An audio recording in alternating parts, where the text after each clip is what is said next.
ജനേഷ്, നീ നമ്മളൊരു വീഡിയോ വന്നൊരു കമന്റ് ഉണ്ടായിരുന്നു 2012 കൊറോളനെ കുറിച്ച്. എന്താണ്? എടാ, ആ കമന്റ് കണ്ടായിരുന്നത് പുള്ളിയിട്ട് നല്ലൊരു സജഷൻ ആണ്. ഇതിൽ നമ്മൾ മെയിൻലി നോക്കുകയാണെങ്കിൽ 2012 മോഡൽ കൊറോളയാണ് പുള്ളി പറഞ്ഞത്. അത് വരുമ്പം മാനുവലും ഓട്ടോമാറ്റിക് ട്രാൻസ്മിഷനാണ് ഇന്ത്യൻ മാർക്കറ്റിൽ അവൈലബിൾ ആയിട്ട് വരുന്നത്. ഓട്ടോമാറ്റിക് നോക്കുമ്പോൾ 7 സ്പീഡ് ഓട്ടോമാറ്റിക് CVT ട്രാൻസ്മിഷൻ ആണ് വരുന്നത്. മാനുവൽ നോക്കുമ്പോൾ 6 സ്പീഡ് മാനുവൽ ട്രാൻസ്മിഷൻ.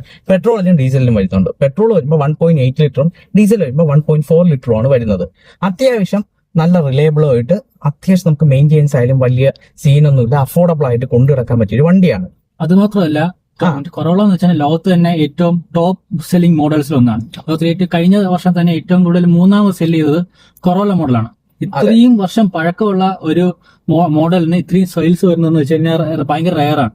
അതെ, അത് കറക്റ്റ്. ടൊയോട്ടയുടെ പര്യായമാണത്. കാരണം വെച്ചാൽ റിലയബിലിറ്റി, സർവീസ് കോസ്റ്റ് കുറവ് ഒക്കെയാണ് കൊറോളയുടെ ഏറ്റവും വലിയ ഹൈലൈറ്റ്സ് എന്ന് പറയുന്നത്. ഓക്കെ. പിന്നെ ഇപ്പം ഇന്ത്യയിൽ അതിന്റെ സ്റ്റാറ്റസ് നോക്കുകയാണെങ്കിൽ കറന്റ് 2020 അത് ഡിസ്കണ്ടിന്യൂ ചെയ്തു. പിന്നെ ഗ്ലോബലി ആയാലും ഇത് എന്താ പറയാ അത്രമാത്രം ഹിറ്റ് ആയതിന്റെ മെയിൻ റീസൺ എന്ന് വെച്ച് കഴിഞ്ഞാൽ ഇതിന്റെ കോമ്പറ്റേറ്റീവ്സിനെ ഒക്കെ വെച്ച് നോക്കുമ്പോൾ ഇതിന്റെ ബ്രാൻഡ് ടൊയോട്ട, ഇതിന്റെ കോമ്പറ്റേറ്റീവ്സ് വരുമ്പോൾ Honda city, Honda civic, Skoda Octavia ഒക്കെയാണ് മെയിൻലി ഇതിന്റെ കോമ്പറ്റേറ്റീവ്സ് ആയിട്ട് നമുക്ക് പറയാൻ പറ്റുന്നത്.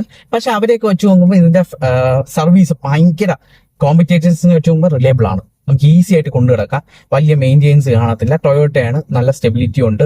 ഡ്രൈവിംഗ് ആയാലും അത്യാവശ്യം ഓവറോൾ ഗുഡാണ്. വലിയൊരു പെർഫോമൻസ് പ്രതീക്ഷിക്കേണ്ട, പക്ഷെ ഓവറോൾ ഗുഡാണ്. ഇതേപോലത്തെ കാർ റിലേറ്റഡ് വീഡിയോസ് കാണാനായിട്ട് ഈ പേജ് ഒന്ന് ഫോളോ ചെയ്തേ.